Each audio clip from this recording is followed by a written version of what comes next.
Think straight हमें ये बताती है कि अपने थॉट्स को बदलकर हम कैसे अपने जीवन को बेहतर बना सकते हैं। बुक के अकॉर्डिंग हमारे थॉट्स पर जितना नियंत्रण हम सोचते हैं उससे कई ज़्यादा है। यह बुक उन सभी लोगों के लिए है जो अपने जीवन में बदलाव लाना चाहते हैं।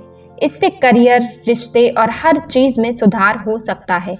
हेलो फ्रेंड्स, बुक बज़ पर आप सभी का स्वागत है।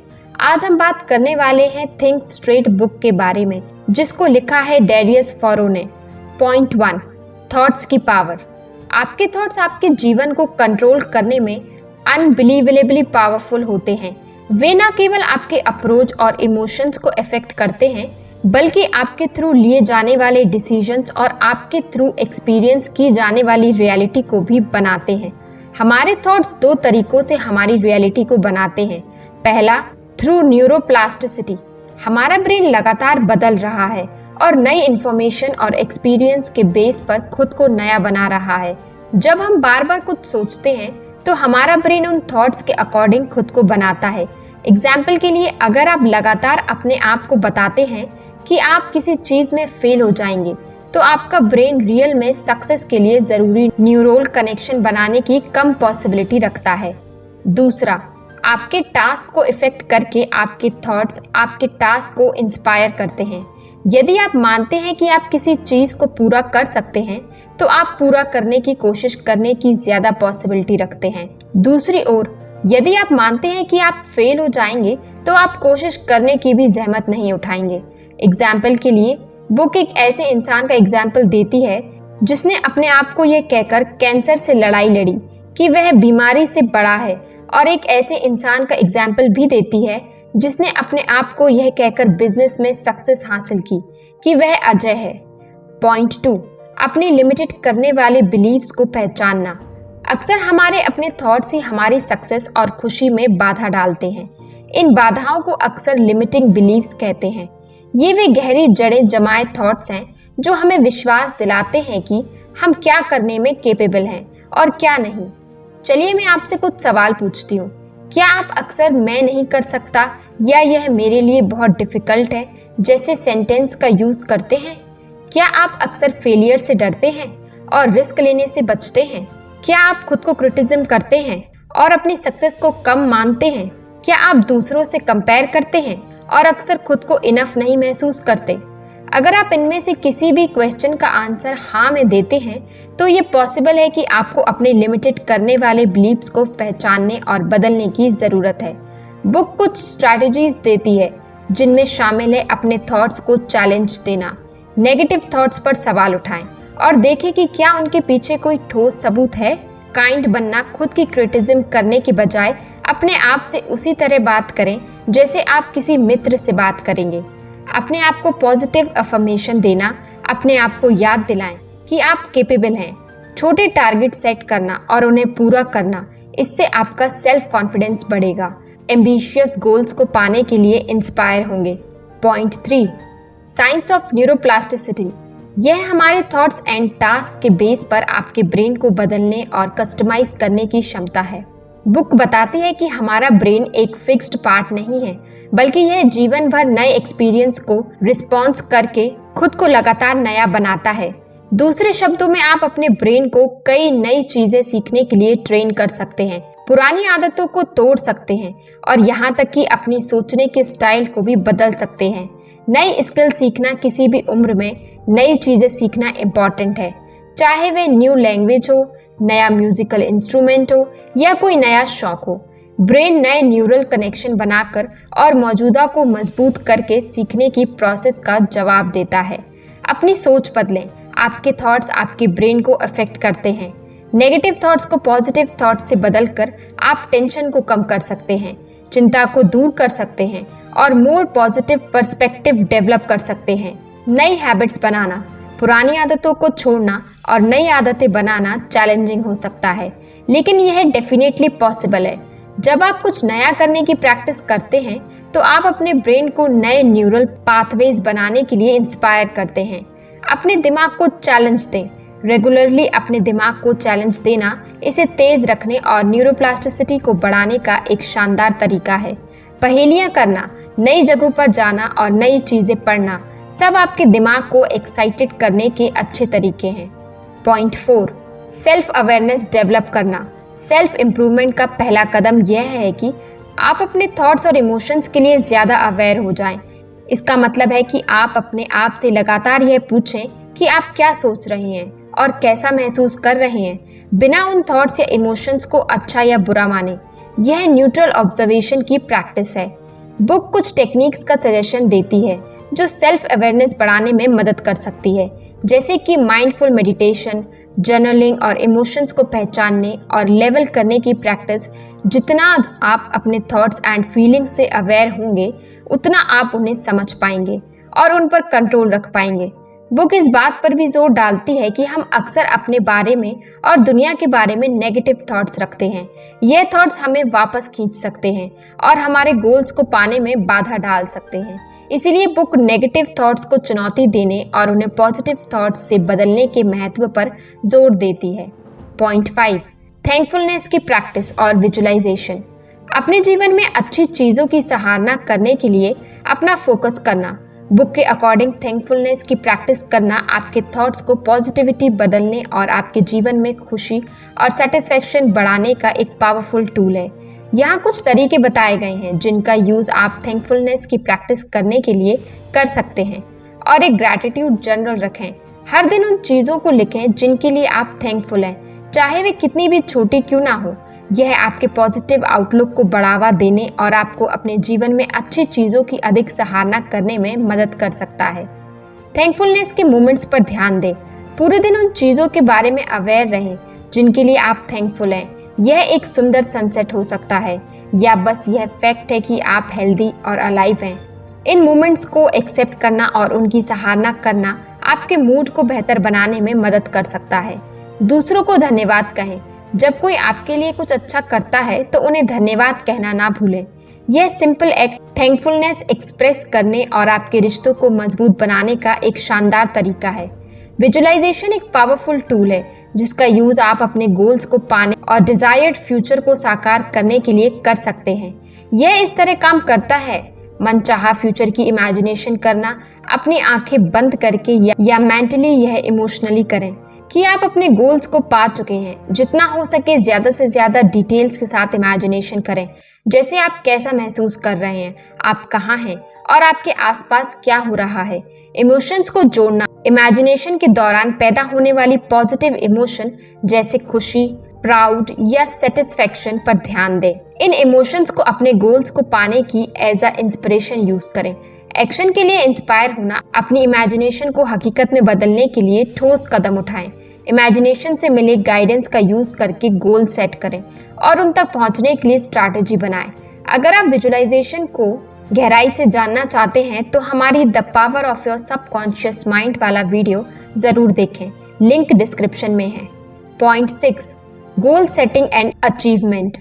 अपने सपनों को हकीकत में बदलने के लिए क्लियर गोल सेट करना, रास्ते में आने वाले ऑब्स्टिकल्स को पार करना और खुद को लगातार इंस्पायर रखना बेहद ज़रूरी है। आइए इन 3 इम्पॉर्टेंट पहलुओं को गहराई से समझते हैं। Clear goal setting. अगर आपको हमारी बुक समरी अच्छी लग रही है तो बुक बस को सब्सक्राइब करना ना भूलें। स्मार्ट प्रिंसिपल का पालन। गोल हमेशा स्मार्ट होने चाहिए, यानी स्पेसिफिक, मेजरेबल, अचीवेबल, रिलेवेंट और time bound. Separation of goal from Dzire. इच्छाएं अनक्लियर होती हैं जबकि गोल क्लियर और ठोस होते हैं। एग्जाम्पल के लिए, मैं फिट होना चाहता हूँ, एक इच्छा है, जबकि मैं अगले 3 महीनों में 5 किलो वजन कम करूँगा, यह एक क्लियर गोल है। Written goals. अपने गोल्स को कागज़ पर लिखें और उन्हें ऐसी जगह रखें जहां आप उन्हें बार बार देख सकें। यह आपको इंस्पायर रहने और ट्रैक पर बने रहने में मदद करेगा। Overcoming obstacles. बाधाओं की पहचान। रास्ते में आने वाले चैलेंज और बाधाओं को पहले से पहचान लें, इससे आप उनके लिए पहले से ही तैयार रह सकते हैं। वर्क प्लान बनाना। हर बाधा से निपटने के लिए एक ठोस वर्क प्लान बनाएं। इसमें ऑल्टरनेटिव रूट्स और सॉल्यूशंस को भी शामिल करें। रिजल्ट बनाए रखें। चीज़ हमेशा प्लान के अकॉर्डिंग नहीं चलती। फ्लेक्सिबल रहें और सिचुएशन के अकॉर्डिंग अपने गोल्स और प्लान्स को वेल एडजस्ट करें। Staying motivated. छोटी छोटी जीत का जश्न मनाएं।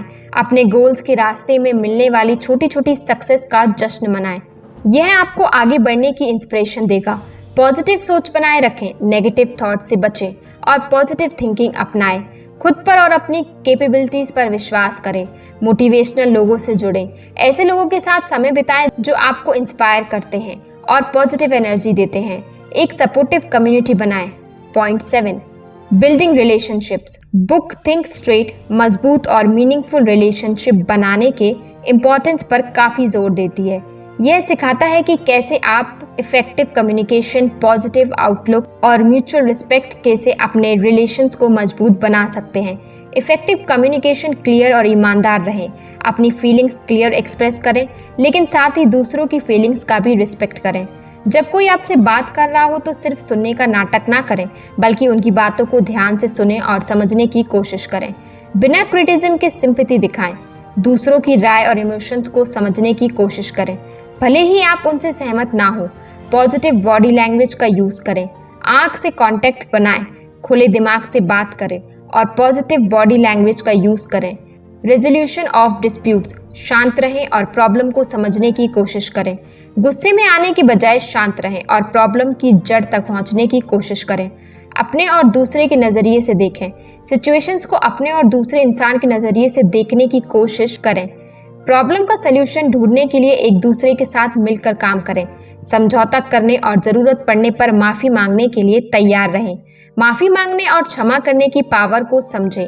गलती एक्सेप्ट करना और माफ़ी मांगना रिलेशनशिप को मजबूत बनाने में इम्पॉर्टेंट रोल निभाता है। साथ ही क्षमा करने की पावर भी रिश्तों को निखारने में मदद करती है। हेल्दी रिलेशनशिप को बढ़ावा देना, काइंड और हेल्पर बने, दूसरों की मदद करें और काइंड रहें।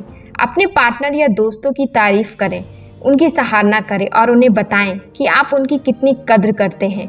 साथ में समय बिताएं, अपने पार्टनर या दोस्तों के साथ क्वालिटी टाइम बिताएं और उन चीज़ों को करें जो आपको पसंद है। नई चीज़ें सीखें और एक साथ बढ़ें। साथ में नई चीज़ें सीखने और एक दूसरे को इंस्पायर करने की कोशिश करें। Point 8, productivity and time management. Book think straight productivity and time management को बेहतर बनाने के लिए कुछ इंपॉर्टेंट स्ट्रैटेजीज का सजेशंस देती है। Prioritising task. बुक इस बात पर जोर देती है कि आप अपने टास्क को उनकी इम्पोर्टेंस और टाइम लिमिट के अकॉर्डिंग प्रायोरिटी दें। सबसे इम्पॉर्टेंट टास्क को पहले करें और कम इम्पॉर्टेंट टास्क को बाद में। ऑथर ABCD मेथड का सजेशन देता है, जहां A इम्पॉर्टेंट और ज़रूरी टास्क जो टाले नहीं जा सकते, B इम्पॉर्टेंट लेकिन ज़रूरी नहीं, जल्दी नहीं किए जा सकते, C कम इम्पॉर्टेंट लेकिन ज़रूरी कम, D नॉट इम्पॉर्टेंट और ना ही ज़रूरी। A टास्क को पहले करें, फिर B अगर समय हो तो C और फिर D टास्क को टालें या हटा दें। Eliminating distraction. बुक बताती है कि कैसे एक्सटर्नल एंड इंटरनल डिस्ट्रैक्शन आपकी प्रोडक्टिविटी को कम कर सकते हैं। एक्सटर्नल डिस्ट्रैक्शन में सोशल मीडिया, फ़ोन नोटिफिकेशन और शोर शामिल हैं। इंटरनल डिस्ट्रैक्शन में चिंताएं, नेगेटिव थॉट्स एंड लेजीनेस शामिल है। बुक इन डिस्ट्रैक्शन से बचने के तरीके बताता है, जैसे फ़ोन को साइलेंट मोड में रखना या अलग रखना, सोशल मीडिया ऐप्स को ब्लॉक करना, शांत एनवायरनमेंट में काम करना, टू डू सूची बनाना और उस पर ध्यान देना, माइंडफुल और ध्यान की प्रैक्टिस करना, वर्किंग एफिशिएंटली। बुक समय बचाने और ज़्यादा हासिल करने के लिए एफिशिएंसी से काम करने के तरीके सिखाती है। इसमें शामिल है एक बार में एक ही काम करना और मल्टीटास्किंग से बचना, छोटे छोटे ब्रेक लेकर एनर्जी का लेवल बनाए रखना, ऑटोमेशन टूल्स और तकनीक का यूज़ करना, पार्किंसंस लॉ लागू करना जो कहता है कि किसी वर्क को पूरा करने में जितना समय आप सोचते हैं उससे कम समय लगता है। 2 मिनट रूल का यूज़ करना, जिसके अकॉर्डिंग अगर कोई भी वर्क 2 मिनट से कम समय में पूरा किया जा सकता है तो उसे तुरंत कर लें। इन स्ट्रैटेजीज़ को अपनाकर आप अपना प्रोडक्टिविटी बढ़ा सकते हैं, समय को बेहतर मैनेज कर सकते हैं और अपने गोल्स को तेज़ी से पा सकते हैं। बुक में दिए गए अंदर सजेशंस में शामिल है रेगुलरली काम की रिव्यू करना और सुधार करना, छोटे गोल सेट करना और उन्हें मनाना, दूसरों से मदद लेना, पॉजिटिव रहना और ऑप्टिमिस्टिक होना। Point 9, financial management. बुक सीधे तौर पर फाइनेंशियल मैनेजमेंट पर फोकस नहीं है, लेकिन यह आपके इमोशनल लाइफ को बेहतर बनाने में मदद करने वाले कुछ इंपॉर्टेंट प्रिंसिपल्स को बताती है। Making inform financial decision, set goals, अपनी फाइनेंशियल सिचुएशन का असेसमेंट करें और clear measurable financial goals set करें। एग्जाम्पल के लिए आप कर्ज चुकाना चाहते हैं रिटायरमेंट के लिए बचत करना चाहते हैं या घर खरीदना चाहते हैं, अपने ऑप्शंस पर रिसर्च करें। इन्वेस्टमेंट, इंश्योरेंस, क्रेडिट कार्ड्स जैसे फाइनेंशियल प्रोडक्ट्स और सर्विस की कंपेयर करें ताकि आप अपने गोल्स को पाने के लिए बेस्ट ऑप्शन चुन सकें। Avoid emotions. इमोशनल इम्पल्स में डिसीजन लेने से बचें। लॉजिकल थिंकिंग का उपयोग करें और डिसीजन लेने से पहले सभी साइड्स पर विचार करें। कर्ज से उभरना, कर्ज का मैनेजमेंट करें, अपने कर्ज का ट्रैक रखें और ब्याज दरों और मिनिमम पेमेंट को कम करने के तरीके की तलाश करें। प्लान बनाएं, कर्ज चुकाने के लिए एक ठोस प्लान बनाएं। इसमें अलावा पेमेंट्स करना, गैर ज़रूरी खर्चों में कटौती करना और एडिशनल इनकम सोर्स ढूंढना शामिल हो सकता है।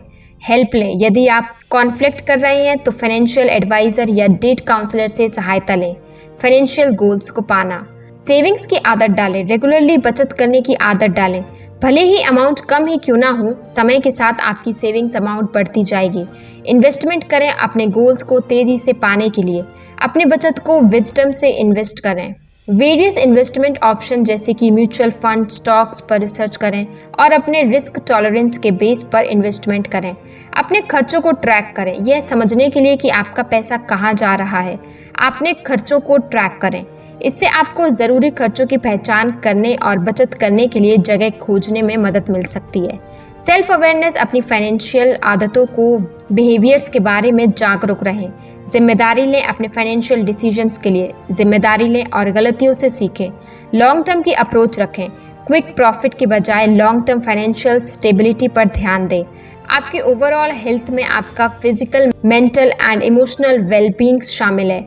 इन सभी एरियाज में हेल्दी हैबिट्स को अपनाकर आप अपना ओवर हेल्थ बेहतर बना सकते हैं। Stress management. अपने टेंशन को पहचानें। अपने टेंशन के सोर्स को समझने से उनसे निपटने के लिए बेहतर तरीके खोजने में मदद मिल सकती है। हेल्दी स्ट्रेस मैनेजमेंट टेक्निक्स की प्रैक्टिस करें। गहरी सांस लेना, meditation, yoga and exercise tension को कम करने में मदद कर सकती है। नींद में सुधार। एक रेगुलर स्लीप प्रोग्राम बनाएं और उसका पालन करें। हर रात लगभग एक ही समय पर सोएं और जागने की कोशिश करें। सोने से पहले कंफर्टेबल रूटीन बनाएं, हॉट बाथ करें या लिसनिंग टू लाइट म्यूजिक आपको सोने के लिए तैयार करने में मदद कर सकता है। अपने सोने के माहौल को आरामदायक बनाएं। मेक श्योर कि आपका bedroom dark, quiet and cold है। कैफीन एंड अल्कोहल का इंटेक लिमिटेड करें, यह सब्सटेंस आपकी स्लीप को इंटरप्ट कर सकते हैं। फिजिकल एंड मेंटल हेल्थ को बढ़ावा देना। Eat healthy food and balance diet आपके फिजिकल एंड मेंटल हेल्थ का सपोर्ट कर सकता है। Do regular exercise. एक्सरसाइज आपके फिजिकल एंड मेंटल हेल्थ के लिए कई फायदे देता है। अपने सोशल सर्कल से जुड़े रहें। मजबूत सोशल रिलेशनशिप आपके फिजिकल एंड मेंटल हेल्थ के लिए इम्पॉर्टेंट है। अपनी इमोशंस को एक्सप्रेस करें। अपने इमोशंस को दबाने के बजाय उन्हें हेल्दी तरीकों से एक्सप्रेस करना इम्पॉर्टेंट है। तो फ्रेंड्स, यह थी हमारी आज की बुक समरी। आपको कैसी लगी कमेंट करके ज़रूर बताएं और धन्यवाद आपका समरी एंड तक सुनने